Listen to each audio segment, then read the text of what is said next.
નમસ્કાર દર્શક મિત્રો, આપ જોઈ રહ્યા છો સાઈ ગ્રુપ મીડિયા હાઉસ સંચાલિત ઝટપટ ન્યૂઝ. સુરતમાં 24 દિવસ બાદ મોડલની આત્મહત્યાનો ભેદ ઉકેલાયો છે. સુરતના નવસારી બજાર વિસ્તારમાં કાર્ડિક એપાર્ટમેન્ટમાં રહેતી અને સુરતમાં મોડેલિંગ ક્ષેત્રે કારકિર્દી બનાવી ઉભરી રહેલી અંજલિ વરમોરાએ 7 જૂનની મોડી રાત્રે પોતાના ઘરમાં ગળે ફાંસો ખાઈ આપઘાત કરી લીધો હતો. અંજલિ વરમોરાએ 7 જૂનની મોડી રાત્રે 2 વાગ્યે પોતાના રૂમમાં પંખા સાથે દુપટ્ટો બાંધી ગળે ફાંસો ખાઈ આપઘાત કર્યો હતો. આપઘાતના એક દિવસ પહેલા મોડલે તેના ઇન્સ્ટાગ્રામ એકાઉન્ટમાં પોસ્ટ કરેલી 2 રીલના કારણે આપઘાત કર્યો હોવાનું અનુમાન હતું.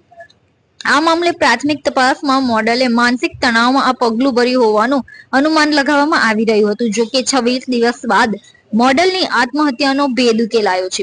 પ્રેમી ચિંતન જાતિ વિષયક શબ્દો બોલીને અંજલિને વારંવાર અપમાનિત કરતો હતો અને લગ્નના ખોટા વાયદા આપતો હતો, જેને લઈ અંજલિ વરમોરાએ ડિપ્રેશનમાં આવીને ગળે ફાંસો ખાઈ આપઘાત કરી લીધો હોવાનું કારણ સામે આવ્યું છે. ત્યારે બનાવને પગલે અંજલિના પરિવારજનોએ આ બાબતે અથવા પોલીસ મથકમાં ફરિયાદ નોંધાવતા પોલીસે ચિંતન સામે આત્મહત્યાની દુષ્પ્રેરણાનો અને એટ્રોસિટીની એક્ટની કલમ હેઠળ ગુનો દાખલ કરી કાયદેસરની કાર્યવાહી હાથ ધરી છે. મોડેલ અંજલિ વરમોરાના કોલ ડિટેલ્સની પ્રાથમિક તપાસમાં પણ આપઘાત પહેલાના 2.5 કલાકમાં કુલ 23 કોલ કર્યા હોવાનું સામે આવ્યું છે, જેમાં મિસ કોલથી લઈને તેણે કરેલા કોલ્સ પણ સામેલ છે. આ 23 કોલ્સમાંથી 12 કોલ અંજલિએ તેના પ્રેમી ચિંતનને કર્યા હતા, જેમાં અંજલિએ તેની સાથે 16 મિનિટ વાત કરી હતી. જે આધારે પોલીસે અંજલિના પ્રેમી ચિંતનને પૂછપરછ માટે અને નિવેદન લેવા માટે બોલાવ્યો હતો. તેને જવાબમાં પણ પૂરતી અને યોગ્ય માહિતી પોલીસને આપી ન હતી. જોકે ત્યારબાદ પોલીસે અંજલિના પરિવારના એક પછી એક નિવેદન લીધા બાદ જાતિના ભેદભાવને લઈ લગ્ન ટાળવામાં આવતી હોવાની હકીકત સામે આવી હતી. ત્યારે પોલીસે અંજલિના પરિવારની ફરિયાદ લઈ આ કેસમાં આત્મહત્યાની દુષ્પ્રેરણાનો ગુનો ચિંતન સામે પોલીસે નોંધ્યો છે. ત્યારે હાલ આ સમગ્ર કેસની તપાસ સુરતની SC/ST સેલ કરી રહી છે. ચિંતન અગ્રવાલ સામે ગુનો નોંધી વધુ તપાસ હાથ ધરવામાં આવી છે. इतने सारे मुखवास, यही सोच रहे हो ना आप? रिफ्रेश के पास है मुखवास की बड़ी रेंज. सर्च करो, क्लिक करो, लाइफ को रिफ्रेश करो.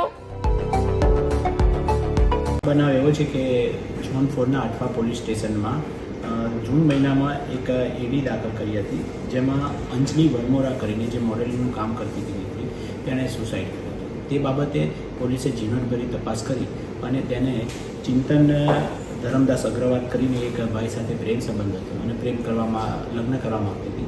તેમાં બંનેને વિખવાદ થતાં તેણે આત્મહત્યા કરી હતી. આ બાબતે ઝીણવટપૂર્વકની ઊંડાણપૂર્વકની તપાસ પછી તેના વિરુદ્ધ ભારતીય ન્યાય સંહિતાની કલમ 108 તથા મરણ જનારની જ્ઞાતિ શિડ્યુલ કાસ્ટમાં આવતા હોય એટ્રોસિટી એક્ટ હેઠળની કલમ 3(1)R મુજબનો ગુનો દાખલ કરી અત્યારે તપાસ એટ્રોસિટી સેલના ઉપાધ્યાય સાહેબ કરી રહ્યા છે. સાહેબ, એને આત્મહત્યા કેમ કરી હતી? તે જે મોડેલ જે દીકરી હતી તે એની સાથે લગ્ન કરવા માગતી હતી અને પાછળથી પેલો ભાઈ લગ્ન કરવા માગતો ન હતો, તેના કારણે આત્મહત્યા કરી છે. જી, તમારું નામ? રક્ષાબેન અલ્પેશ કુમાર વરમોરા. શું તમારી દીકરી સાથે શું બન્યું હતું અને શું માંગ છે તમારી? મારી દીકરી સાથે ચિંતને જાતિ વિવાદનું અને લગ્ન કરવાનું કીધું હતું, પણ એ લગ્ન ઠેલાવી રાખતો હતો. એટલા માટે મારી દીકરી ટેન્શનમાં રહેતી હતી અને છેલ્લે એના જ ફોન આવતા હતા અને મારી દીકરી રડ્યા રાખતી હતી અને એ કહેતી હતી કે મમ્મી, હું બહુ ડિપ્રેશનમાં છું, ટેન્શનમાં છું અને ચિંતન મારી સાથે લગ્ન કરવાનું આગળ ફેલાવ્યા રાખે છે. એટલા માટે એણે આ પગલું ભર્યું છે.